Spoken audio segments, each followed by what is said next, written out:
Break. And made the straight. makes the Neela straight. She says, I'm going to save that for another hand. That is great. And you know what? Her mom, who has... I feel like she's the kind of person who always does things her way.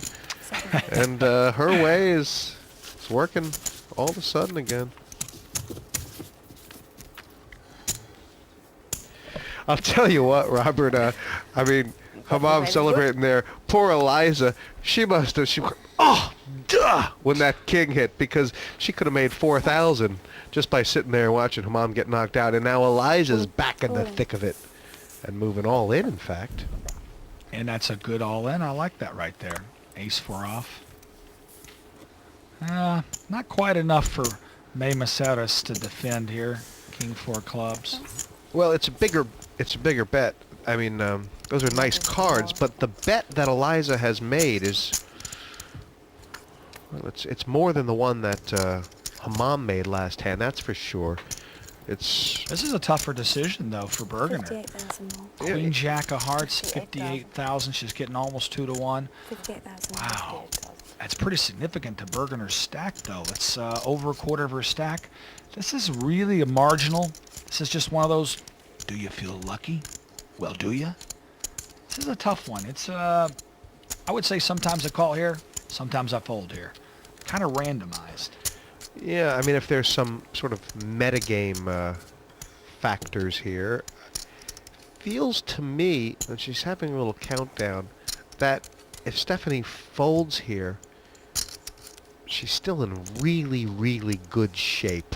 Yeah, I don't think If there's she- any reason for Yeah. Stephanie Bergener to gamble here. That's what I don't. I think there's no hands that she's ahead of.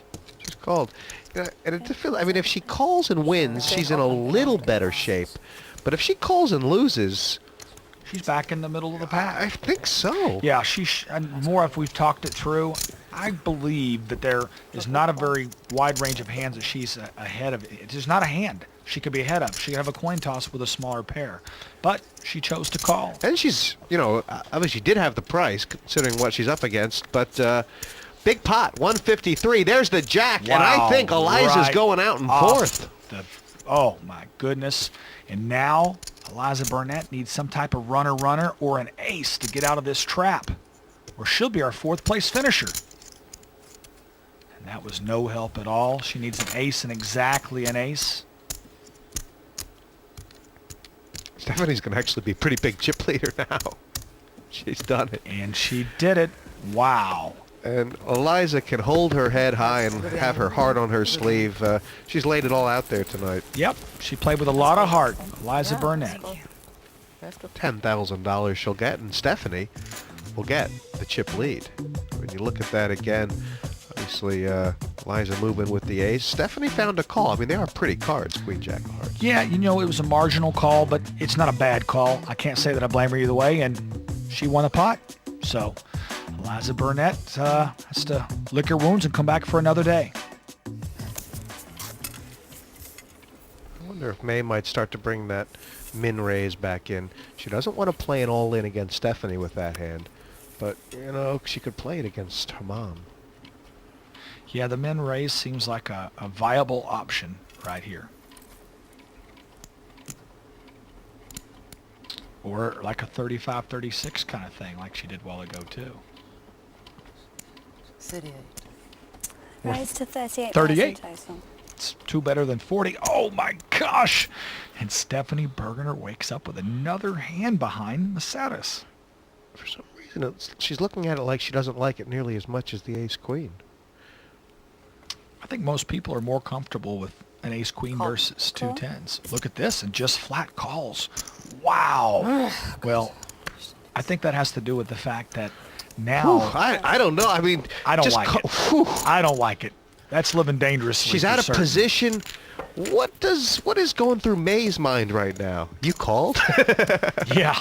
What range of hands could she have just called with? May's brow is really furrowed here. What's going on? I can't say I blame her.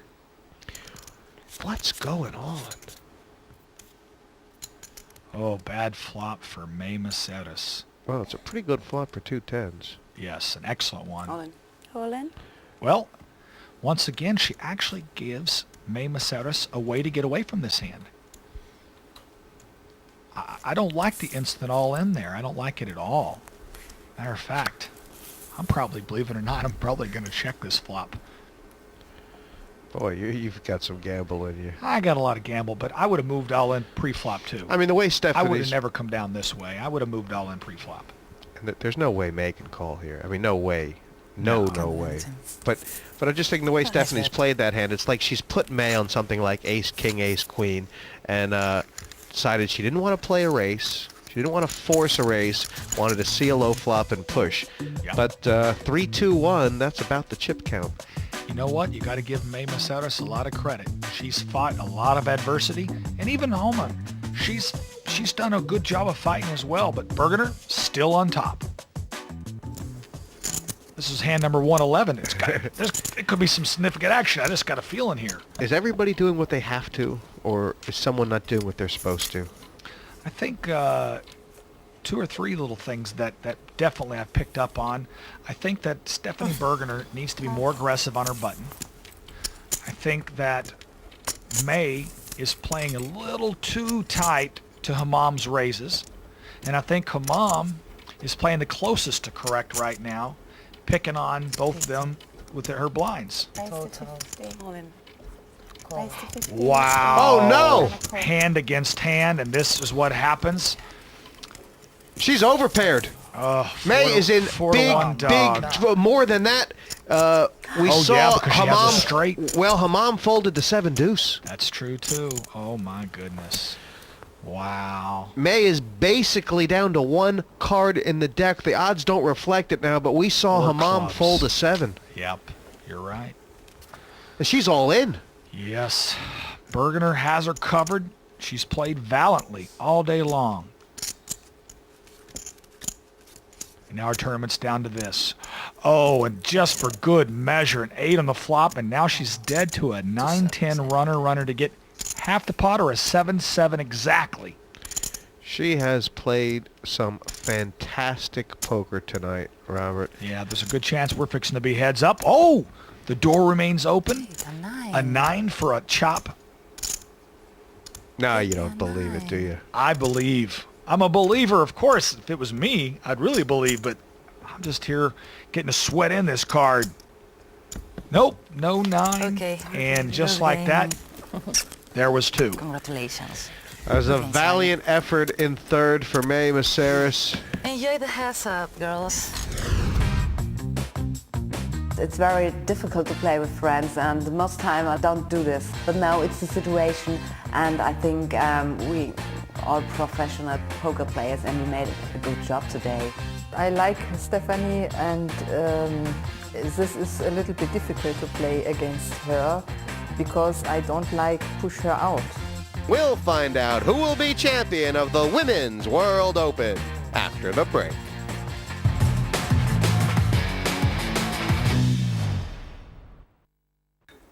This is what you play for, Robert. Head to head with the championship on the line. And when you look at the stats, obviously Stephanie's played a few more hands and won the big pots. In fact, I believe, Hamam's highest chip count hasn't really been much over 125. She has worked her short stack since hand 1. Yeah, she's been quite a short stack expert this tournament for certain. And I'm surprised to see that for Bergener. I could have just seen an open push there. All in. She's got a call now. Yeah, I can't see her getting away from this hand. It's 105,000 to call. There's just too big of a range of hands. Wow, she's letting Hamam bully her from the start. I don't get it. I don't understand the no raise to begin with. But secondly, if I did, I would understand it as kind of a trap. I mean, ace-5 is pretty massive heads-up suit, especially when you got a 4-1. I mean, maybe you don't want to play it for 300,000, but certainly you're willing to close the door there, aren't you? Yeah, well, maybe this is the German style of play. Cool. All in. Oh my gosh. And a call. 2 kings traps, and Bergener wakes up with ace-queen. And I'll tell you what, if these kings hold and Hamam doubles up, Stephanie's going to look back at that ace-5, and is that her chance that slipped away? It could have definitely been a turn.